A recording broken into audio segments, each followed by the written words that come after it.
Lordy, it's just good. And I'm honored this morning to have Luke and to have Susan, two of our children, and Pastor CL, who makes this all possible. He puts the Varvell and Varvell family. So yeah, he kind of started it all. He's the Varvell and the Varvells. And Abby, who's not here today, and just like Luke said, we're praying for her because today is a hard day. That's kind of what I wanted to speak on this morning, because sometimes it is difficult. Like I, was thinking about my mom, and I can't talk about that too much because it's, a little bit sad. And for those of you who have already lost your mom, it's sad. And sometimes for the ones we still have living, it's sad. I met a girl in Roses 2 days ago, as some of you will know from years past. And I just like, hello, how are you? How's mom? And she just starts bawling and crying because the mom said, I don't need you in my life anymore. You don't have to worry about coming back to see me. You didn't have me any grandkids. And so, we're done.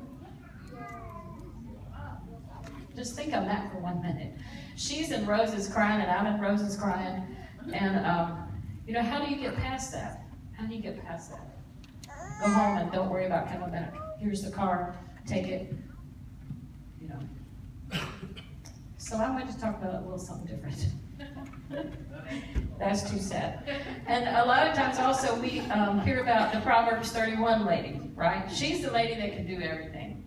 She's the lady that we have to kind of compare ourselves as women, wives, and mothers. She had it all together, right?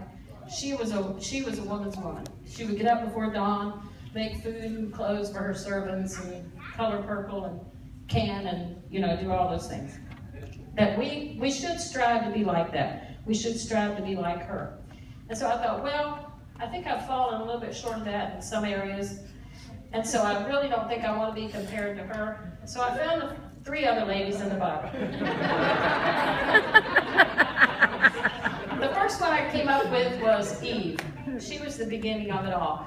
She was the mother, who started. She was the mother of the earth. And we learned about her character. She was a doubter. She doubted God. She didn't trust him. She was easily persuaded. She was disobedient. And she listened to Satan and believed his lies, and also drug her husband into it. And so I'm thinking, well, I haven't really done that too bad. She is the first example. And her, as we know, our sons, that was not a happy ending because one of her sons killed the other son. And so she had to deal with that. She was tempted, she doubted, she was discontent, and she felt sorry for herself. Most of all, I think part of the temptation was she felt sorry for herself. And so she invited her husband to join her, and of course he did.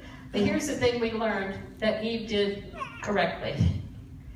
She learned to follow God because she wanted to. She wanted to be restored back to him, not because she had to. They had a choice. And her bloodline is a bloodline for all humanity. Her husband was the first Adam.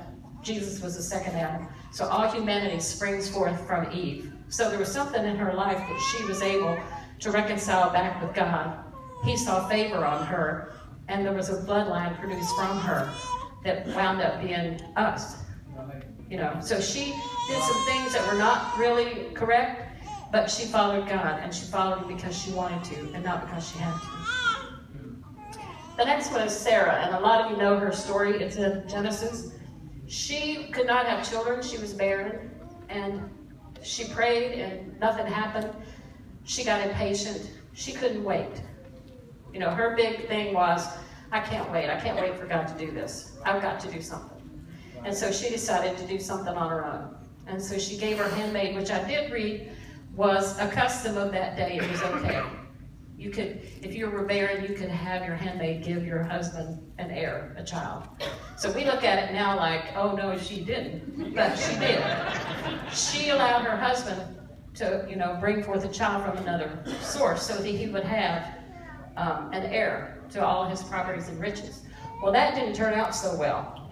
But you know what? The good thing she did was that she finally had a child of her own. She was 90 years old. So God really put her to the test of waiting, didn't he? She had to wait for a long time. And she gave birth finally to the child of promise, and his name was Isaac, who had Jacob, who had the 12 tribes of Israel.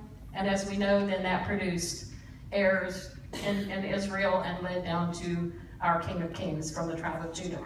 So she, even though it got off to a rocky, rough start, did some things wrong, she kept her focus on God.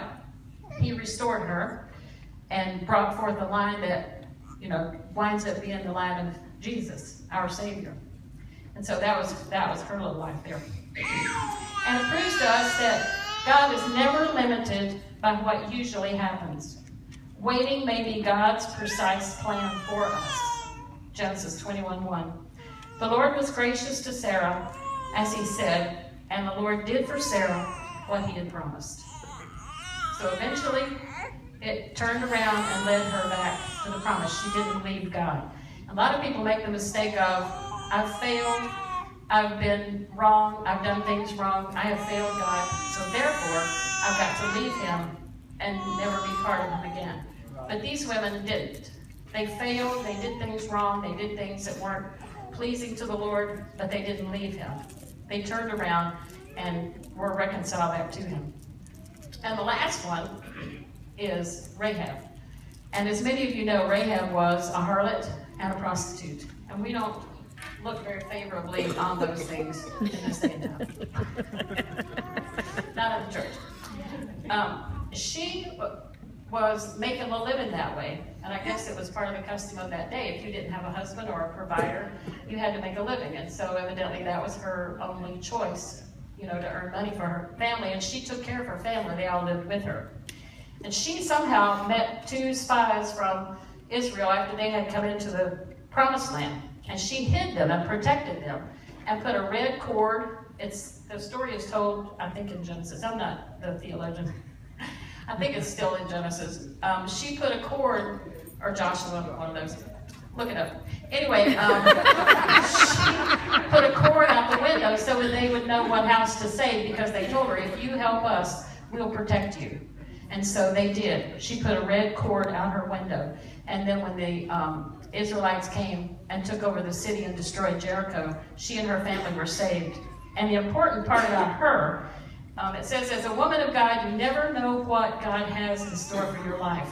If you're a mom or an adopted mom, or you pour your life into a child, God directs the future and his future leaders. Who is guiding this next great leader for God? Who in this audience?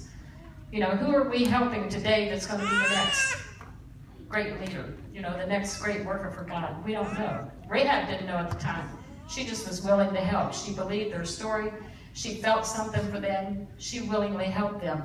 And she winds up married to Boaz, right? No, Ruth married Boaz. She was the grandmother of Boaz, I think. I hope. I remember, but sometimes used to doing this. Anyway, she was connected with Boaz, who married Ruth, who was the grandmother of David. There we go. We got some scholars. And we know David was in the direct lineage of Jesus. So she was later became a mother and was in the lineage of Jesus. And there was lots of things in her life, that maybe weren't exactly right. But she hung in there. She hung in there with God, helped him. So there's some examples of how God can use us. The disobedient, easily deceived, the doubters, the impatient, the woman of bad reputation. Surely he can use me, even if I fall short of the Proverbs 31 woman. He can use me. There's days I wake up and I might act like the Proverbs 31 woman. There's other days I may wake up and I'm not so sure that you'd think that, But, and then lastly, I wanted to just say one more thing before I turn over to Heather, who's a tremendous teacher. I wanted to talk about the woman who rescued Moses from the water. And there are women in this congregation today who haven't given birth or haven't given birth yet. And Pharaoh's daughter was blessed to rescue this child and raise it as an adoptive parent. We have some adoptive parents in the audience. And sometimes you might be that. You might be the parent who winds up being the adopted parents to a Moses. You may help and teach and care and nurse a Moses. And so to say my life doesn't count, there's nothing I can do. You know, I'm not a mother. It's Mother's Day. I read some articles. This one woman wouldn't go to church because she didn't have children, and when they stood up, she felt bad. You know, and sometimes we do. If it's been circumstances, maybe you couldn't, you know, or maybe you made a mistake, or, you know, maybe you gave your child up for adoption. There's all kinds of reasons why mothers aren't mothers. But you can be a Pharaoh's daughter. You know, you can raise a Moses. You can take a child and pour into them spiritually, and you can pour into their life, and you can be that one. And Moses' mother got to come back and nurse him and raise him. But as far as I know, he lived with Pharaoh's daughter most of his life before he did his great works for God. So whoever you are, I just want you to relax and breathe. You don't have to be the Proverbs 31 woman today. You say, well, Lord, you know, I'm doing pretty good. Compared to some of these ladies in the Bible, I think I'm doing pretty good. And they wound up having children and offsprings in the Hall of Fame that we read about in Hebrews. Many of those people listed in the Hall of Fame are women that we wouldn't necessarily want to emulate or, you know, make decisions they made. And so I just want to set you free today to be who you are. And we heard on Joel Osteen this morning, and it said, oh, yeah. See, I'm old, I forget. Instead of saying shame on you, he said shame off you. So let the shame go. We don't have shame on us. We have shame off of us. Trade my shame. Trade my sorrow, trade my shame to buy it. I'm laying it down for the glory of the Lord. So if you feel like you have failed, you have not. You haven't failed unless you've given up on God. And the fact that you're sitting in this room says that you have not given up on God.